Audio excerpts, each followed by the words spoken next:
అతిక్రమం జరిగించినందున అనుదినము బలిని నిలపడానికి ఒక సేన అతనికి ఇయ్యబడింది. అతడు సత్యంను వ్యర్థపరిచి ఇష్టానుసారంగా జరిగిస్తూ అభివృద్ధి చెందాడు. అప్పుడు పరిశుద్ధులలో ఒకడు మాట్లాడుతుండగా విన్నాడు. ఇద్దరు పరిశుద్ధులు మాట్లాడుతున్నారు అనుదిన బలి గురించి.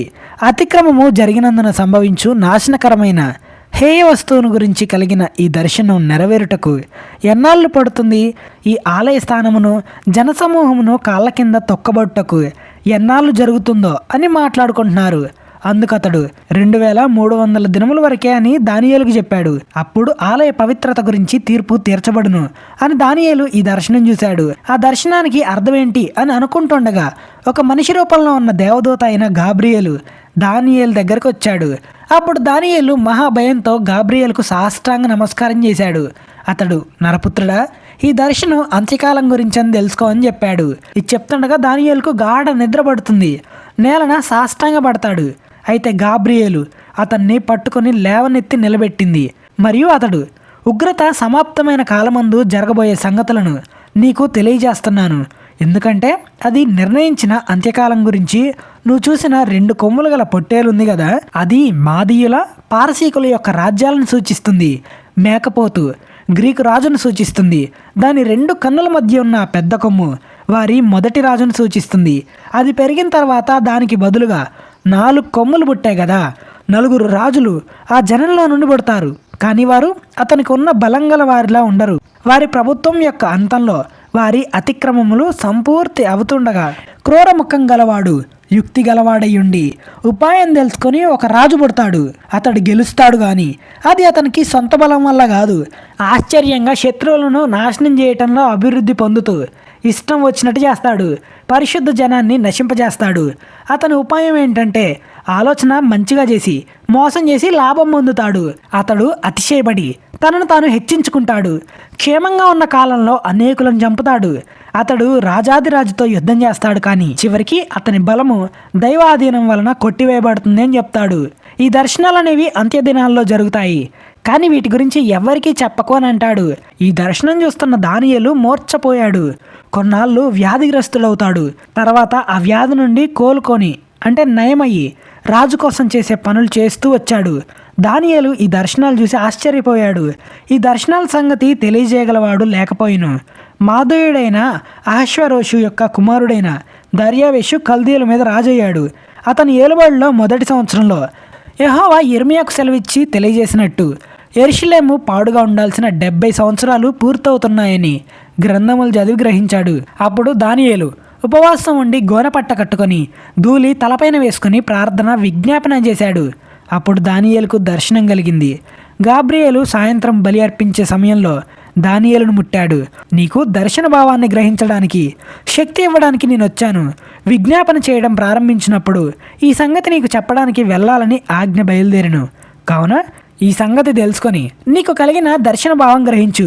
తిరుగుబాటును మాన్పడానికి పాపం నివారణ చేయడానికి యెరూషలేమును మళ్ళీ కట్టించవచ్చని ఆజ్ఞ బయలుదేరిన సమయం మొదలుకొని యేసుక్రీస్తు అభిషక్తుడు వచ్చే వరకు 7 వారములు పట్టునని స్పష్టంగా గ్రహించుమని చెప్తాడు. పారసీక రాజైన కోరెషు పరిపాలనా కాలంలో 3వ సంవత్సరంలో దానియేలుకు ఒక సంగతి బయలుపరచబడింది. గొప్ప యుద్ధం జరుగుతుందన్న సంగతి నిజమే. దానియేలు దాన్ని గ్రహించాడు. అది దర్శనం వలన అతనికి తెలిసింది. 3 వారాలు దుఃఖంతో ఉన్నాడు. మాంసాహారం తినలేదు, ద్రాక్షరసం తాగలేదు, భోజనం కూడా సరిగ్గా చేయలేదు. అయితే మొదటి నెల 24వ దినమున దానియేలు హిద్దెకెలు అనే నది తీరం దగ్గర ఉన్నాడు. అప్పుడు ఒక దర్శనం చూశాడు. నారబట్టలు ధరించిన ఒక వ్యక్తి కనిపించాడు.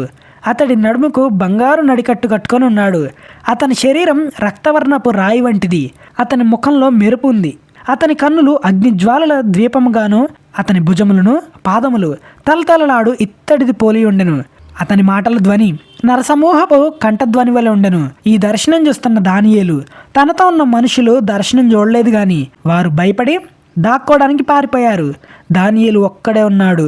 దర్శనం చూస్తున్నందువల్ల బలం లేకపోయాను. అతను మాట్లాడుతుంటే నేలకు సాష్టాంగపడి గాఢ నిద్రలోకి వెళ్ళాడు. అప్పుడు ఒకడు లేపి నిలబెట్టాడు. అతడు దానియేలుతో ఇలా మాట్లాడుతున్నాడు. దానియేలు, నీవు బహుప్రియుడవు కనుక నేను నీ యొద్దకు పంపబడితిని. నీవు లేచి నిలబడి ఈ మాటలు విను అని అన్నాడు. దానియేలు వణుకుతూ నిలబడ్డాడు. అప్పుడు దానియేలుతో, భయపడకు, దేవుని ఎదుట నిన్ను నీవు తగ్గించుకొనిన ఆ మొదటి దినం మొదలుకొని నీవు చెప్పిన మాటలు వినబడినవి గనుక నీ మాటలను బట్టి నేనొచ్చాను. పారసీకుల రాజ్య అధిపతి 21 రోజులు నన్ను ఎదిరించాడు. ఇంకా పారసీకుల రాజుల సముఖమున దానియేలు నిలుచుండగా ప్రధాన అధిపతులలో మిఖాయేలు అని ఒకడు దానియేలుకు సహాయం చేయడానికి వచ్చాడు. ఈ దర్శనపు సంగతి ఇంకా అనేక దినముల వరకు జరగదు. అంత్య దినాలలో జరగబోయే సంగతులను చెప్పడానికి వచ్చానని చెప్తాడు. ఈ మాటలు చెప్పగా దానియేలు తన ముఖం నేలకు వంచుకొని మౌని అయ్యాడు. అప్పుడు నరస్వరూపి అయిన ఒకడు దానియేలు పెదవులను ముట్టగా దానియేలు ఇలా అన్నాడు, నా ఏలినవాడా, ఈ దర్శనం వలన నాకు వేదన కలిగినందున నా బలము తొలగిపోయిను. నా ఏలినవానికి దాసుడనైన నేను నీ ఎదుట ఎలా మాట్లాడగలను? నా బలం తొలగిపోయిను, ఊపిరి పీల్చలేకపోతున్నాను అని అంటాడు. అప్పుడు అతడు దానియేలును ముట్టి అతన్ని బలపరిచి, నీవు బహుప్రియుడవు, భయపడకము, ధైర్యంగా ఉండవని చెప్తాడు. అందుకు మిఖాయేలు, నేను పారసీకుల అధిపతులలో యుద్ధం చేయడానికి మళ్ళీ వెళ్తాను. అతడు బయలుదేరుతుండగా గ్రీకు దేశం యొక్క అధిపతి వచ్చును. అయితే సత్యగ్రంథంలో రాసింది నీతో చెప్తాను అని మిఖాయేలు అంటాడు. మాదీయుడైన దర్యావేషు మొదటి సంవత్సరంలో మిఖాయేలును స్థిరపరచడానికి బలపరచడానికి దానియేలు అతని యొద్ద నిలబడ్డాడు.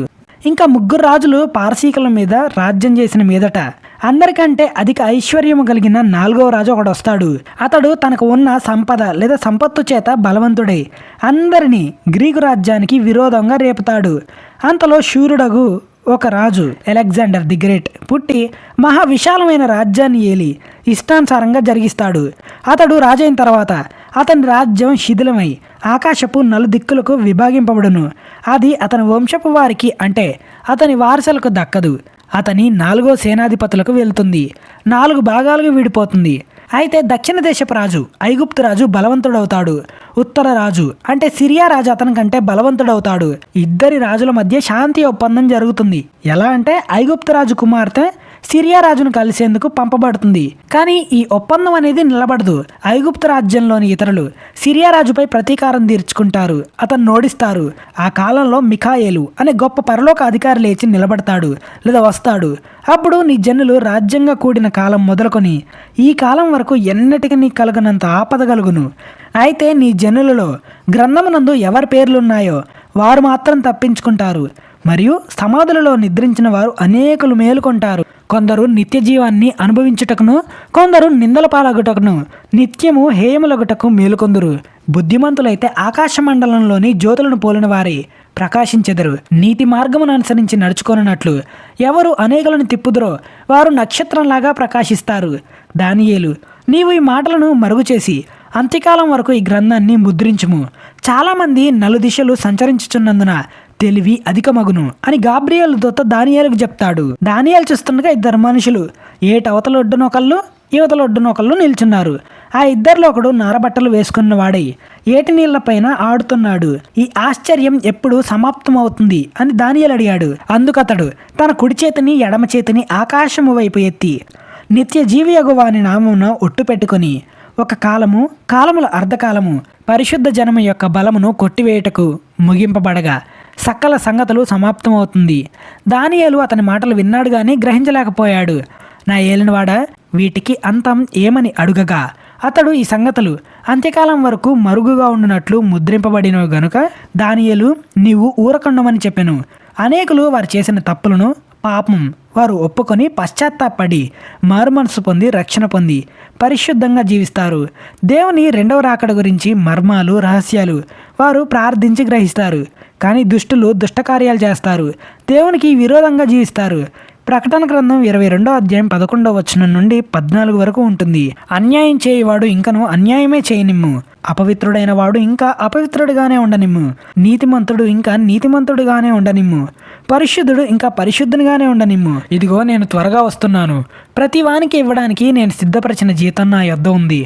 నేను అల్ఫాయు ఒమేగాయు, మొదటివాడను కడపటివాడను, ఆదియు అంతమునై ఉన్నాను అని అంటాడు. అంత్యకాలంలో క్రీస్తు విరోధి హేయమైన విగ్రహాన్ని నిలబెడతాడు. అంతము వరకు పరిశుద్ధంగా జీవించిన వాడు నిత్య జీవం పొందుతాడని చెప్తాడు.